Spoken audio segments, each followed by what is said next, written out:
¿Qué tal? ¿Cómo están amigos y amigas de esta comunidad? La detención de Ismael El Mayo Zambada, de Joaquín Guzmán López, oficialmente en El Paso, Texas, continúa por supuesto generando todo tipo de información. El Mayo ya se declaró no culpable de los cargos que está enfrentando. Su abogado dijo, él no cruzó la frontera de manera voluntaria, lo engañaron. El gobierno norteamericano a través de Joe Biden dice, la detención fue en El Paso, Texas. El gobierno mexicano señala, a nosotros nadie nos avisó absolutamente nada. Y la gran pregunta que comienza a surgir, y por eso buscamos este gran periodista sinaloense, mi querido Marcos Vizcarra, de la revista Espejo, es ¿qué viene a final de cuentas? ¿Cómo está en este momento Sinaloa, mi querido Marcos? ¿Cómo estás? Jesús, qué gusto verte, escucharte. Bueno, esa es la gran pregunta del millón y creo que vale mucho la pena. Primero vamos a empezar con algo que Adelante. apenas hace unos minutos hablábamos con el general de la novena zona militar, es el general Fuentes. Él mencionaba algo que creo que es elemental entenderlo, viene una reconfiguración. Eso es. ¿De qué hablamos? De que existe una organización criminal, como lo hemos hablado en otros momentos, que es el Cártel de Sinaloa, que no funciona en un asunto vertical, como siempre nos han vendido esta idea, sino que existen varios grupos. Particularmente en Sinaloa, ellos tienen un foco, y digo ellos son la Sedena, las autoridades tienen un foco de atención sobre tres grupos importantes que incluso han sido, en las últimas semanas, meses, han sido muy protagonistas. Los guanos, los menores, los chapitos y los mayos. Y hay líderes visibles, uno de ellos con los guanos es justamente Aureliano Guzmán Loera, hermano del Chapo, con los chapitos es Iván Guzmán, y con el caso del mayo o de los mayos era Ismael Zambada García. Existe esta detención en Estados Unidos.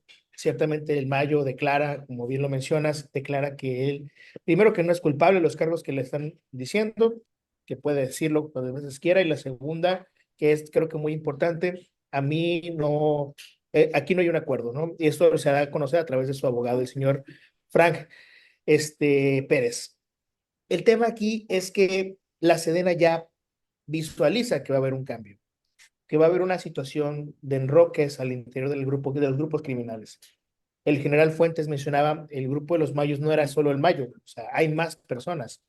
Habrá que recordar que incluso uno de sus hijos también es una persona protagonista, el Mayito Flaco, que le llaman. Entonces, él dice, allí va a haber movimientos, y en esos movimientos, en esas reconfiguraciones, entienden las autoridades que puede ocurrir una situación que se salga de las manos en temas de seguridad.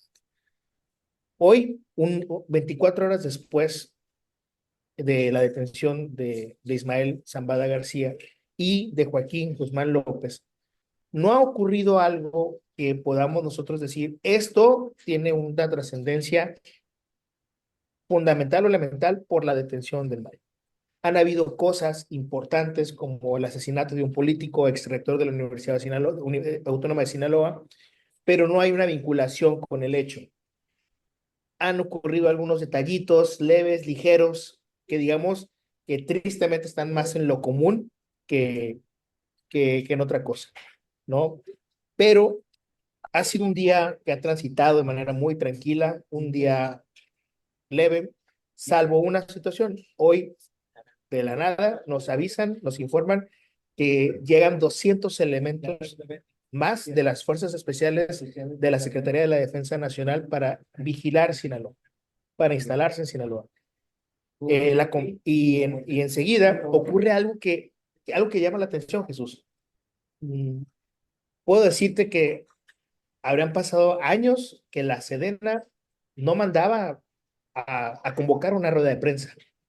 Convocan una rueda de prensa para anunciar estos 200 elementos que se integran, conforme lo supimos, a un grupo de casi 3,000 militares que hay en todo Sinaloa, que hacen labores eh, del DN3 hasta el asunto de enfrentarse a los criminales en cualquier lugar. Y llama la atención que nos llaman, obviamente el tema preciso era la detención del Mayo, Y es donde entonces el general reconoce que efectivamente esos elementos vienen a reforzar la seguridad. Dice, son elementos de fuerzas especiales, no de cualquier lugar, sino de fuerzas especiales, vienen a reforzar la seguridad en Sinaloa. Y ocurre, dice, sí, porque también existe la idea de que pueda pasar algo. Insisto, no hay un cambio, no hay nada ahorita visible, pero sí es importante establecer que viene un fin de semana que creo que necesitamos estar atentas, atentos, necesitamos estar con los ojos y los oídos bien abiertos. Creo que hay una situación en donde tenemos que además poner de nosotros mismos para poder saber que si esto pasa o si llega a pasar algo, pues entonces empezar a movernos y ver de qué manera nos refugiamos.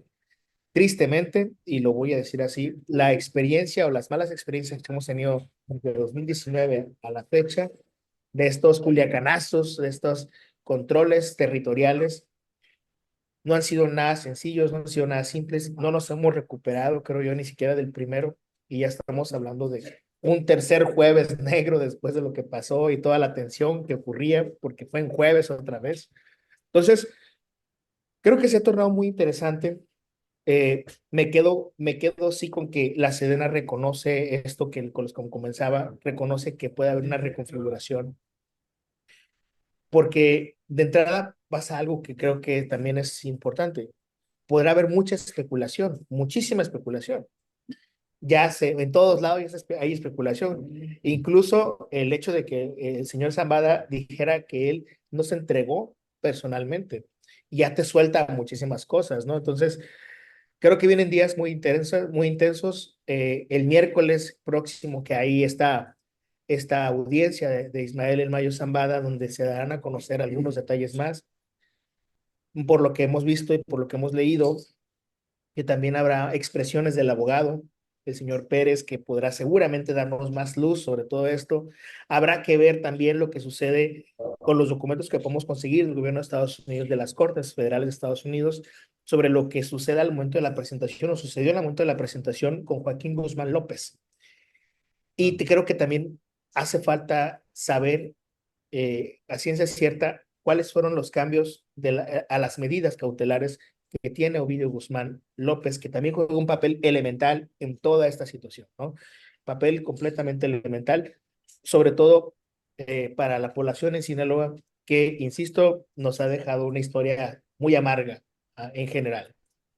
Sí, porque como bien dices, estamos muy centrados en el Mayo, pero a final de cuentas también fue detenido Joaquín Guzmán López. Se da esta noticia de que cambian las medidas cautelares en torno a Ovidio Guzmán. De inmediato Claro. comienzan las versiones de que si es testigo protegido o no de todo ello. Y viene a la mente la participación de Vicente Zambada en el juicio de Joaquín El Claro. Chapo Guzmán y por supuesto empiezan a ligarse todas las historias.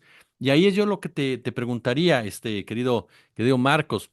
Como bien señalas, siempre han sido facciones, siempre han estado, no es un líder solamente. No. En un momento dado, quien asume la responsabilidad de la facción de Ismael El Mayo Zambada, por lo menos en el plano ya operativo, mantiene precisamente el respeto de las otras facciones como tal, así se comportan ellos, o de plano sí habría un temor de que alguna de las otras dos facciones dominantes, el caso de los menores y el caso de los guanos, intentaran copar el territorio del Mayo. Es decir, ¿cómo estaba la relación entre ellos antes de esto? Es un punto muy importante.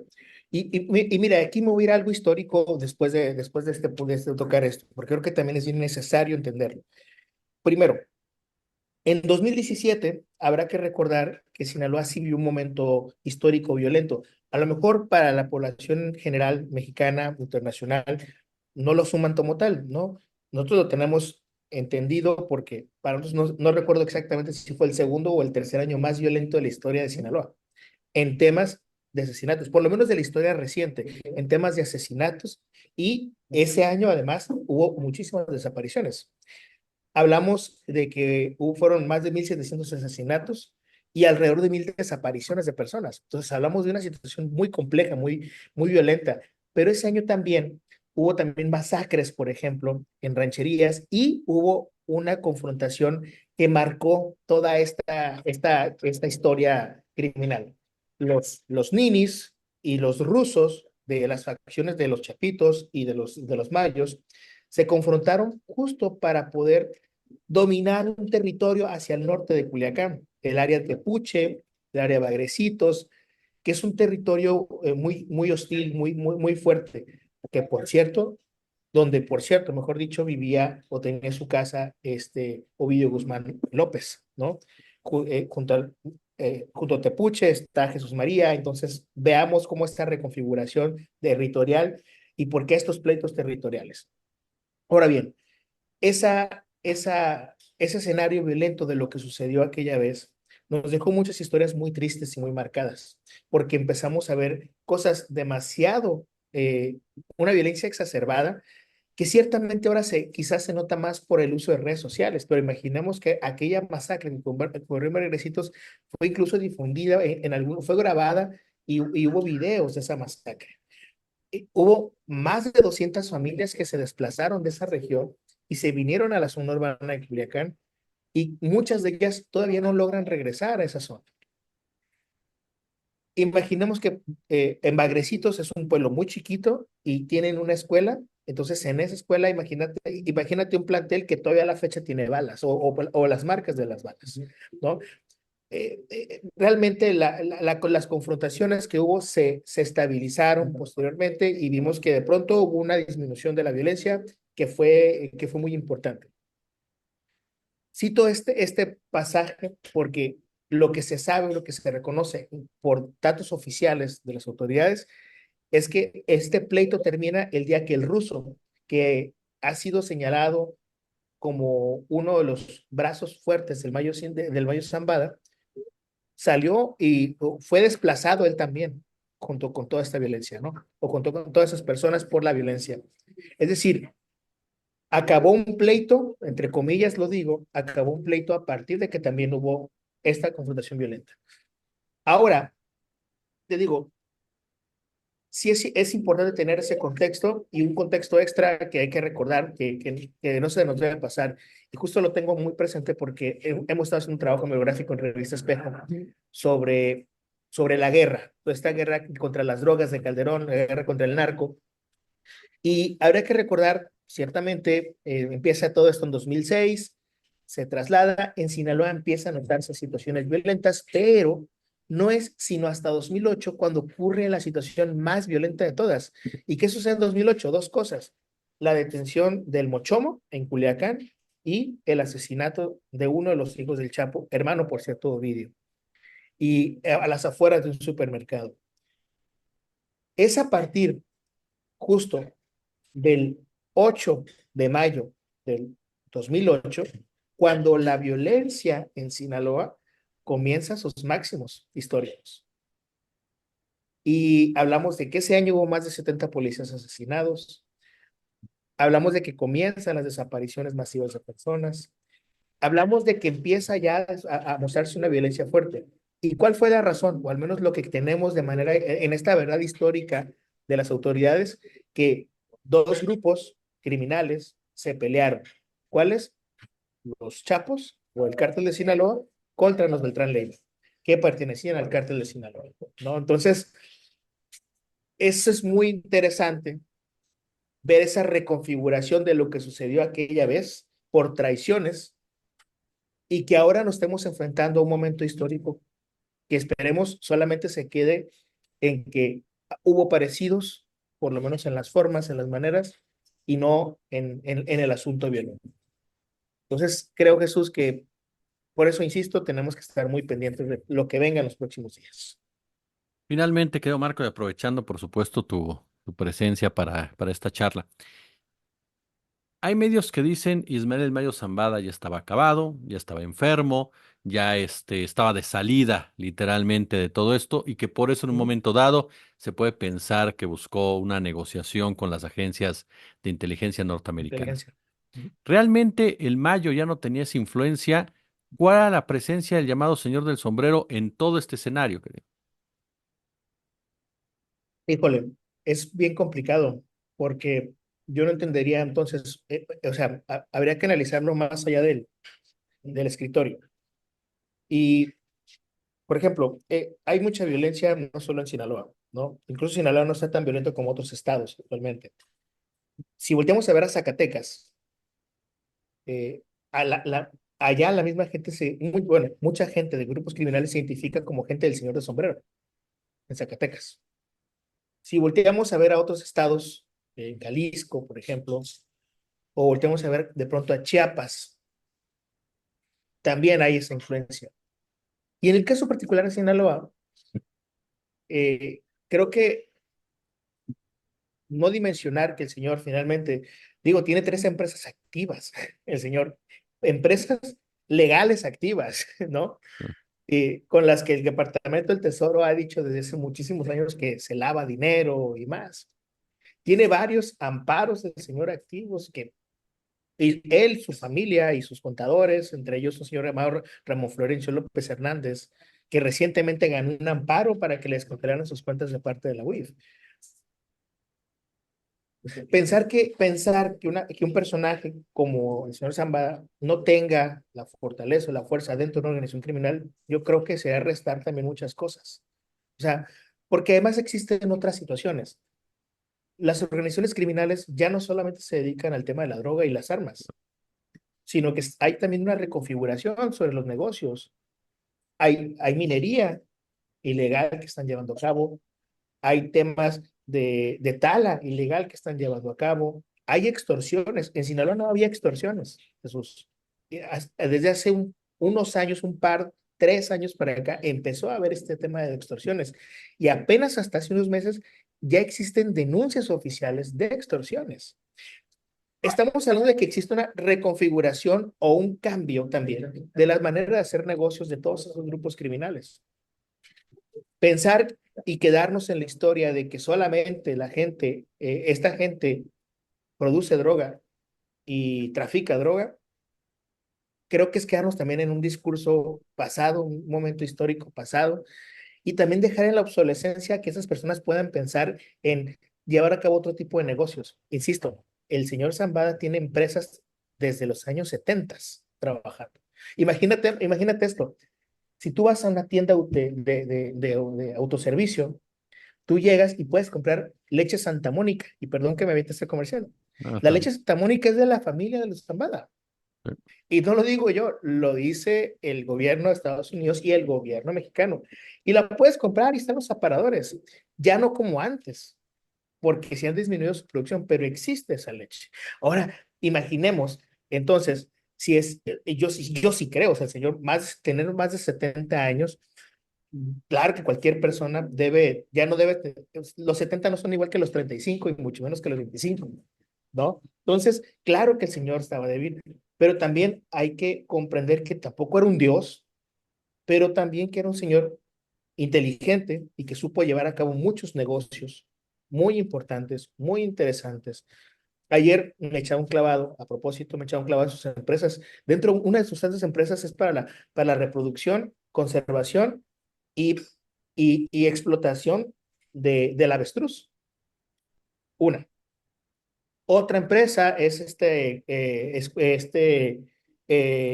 Infantil Niño Feliz, que es quizás la más famosa, ¿no? A nivel fuera de Sinaloa. Y así nos podemos ir yendo, empresas ganaderas, empresas agrícolas, y así nos podemos ir yendo y yendo y yendo, y solamente estoy contando las que están en Sinaloa. Entonces, eh, eh, insisto, disminuir a una persona solamente por decir que está viejo, acabado, con diabetes, e incluso la misma foto que ya es pública por parte de Estados Unidos, lo hace denotar como una persona que de verdad sí estaba acabada en muchos sentidos. Insisto, tenía más de 70 años o tiene más de 70 años. Creo que es muy lógico pensar que el señor está cansado, pero de estar cansado a decir que ya no tenía poder o fuerza, creo que es subestimar muchas cosas, ¿no? Creo que es subestimar muchísimo, es subestimar cosas, incluso subestimar lo que puedan hacer otros grupos criminales también al interior, ¿no? Es decir que no pueden hacer nada más que fabricar droga y venderla a Estados Unidos. Y creo que eso no funciona así. Y lo creo porque vaya, porque estamos en el territorio y lo vemos y lo trabajamos y lo tratamos y nos lo platican y lo comprobamos. Entonces, no funciona tan simple como estar sentado en el escritorio y pensar que el señor ya está viejo y no se puede mover. Claro. Sí, Entonces, claro. creo creo que va mucho más allá. Y algo que también me gustaría compartir, o sea, creo que va mucho más allá de decir el Mayo Zambada. Para que funcione el mercado, siempre va a haber un banquero, ¿no? Entonces, el banquero no era el Mayo, Claro. punto. Entonces, creo que miramos mal a veces y a veces tenemos que seguir más, todavía más el dinero. Sí, o nos conviene de repente mirar de manera muy miope, ¿no? De repente es Sí, más fácil clavarte en la narrativa clásica, en la narrativa tradicional, sin mirar, como bien dices, pues él no se dedicaba a lavar la lana, había gente que le estaba lavando por el otro lado y también no era el que arreglaba las cosas políticas por ahí, ¿no? no, no, no, completamente, completamente. Vaya, imaginemos que decimos eso de Carlos Slim, porque ya está Exacto, viejo, ¿no? O el señor claro. Larrea, porque ya están viejos. Y apenas Forbes hace unos días dice que duplicaron su fortuna en los últimos 6 años. Entonces, eso, por ahí va. Totalmente. Mi querido y admirado Marcos Vizcarra, reportero independiente de la revista Espejo, yo te agradezco siempre de verdad, amigo, que te tomes el tiempo de platicar con nuestra comunidad, oye. No, muchísimas gracias a ti. De verdad, muchas gracias a ti, a la producción, a Sofía, que por ahí debe andar. Entonces, muchísimas gracias a ti, a tu auditorio.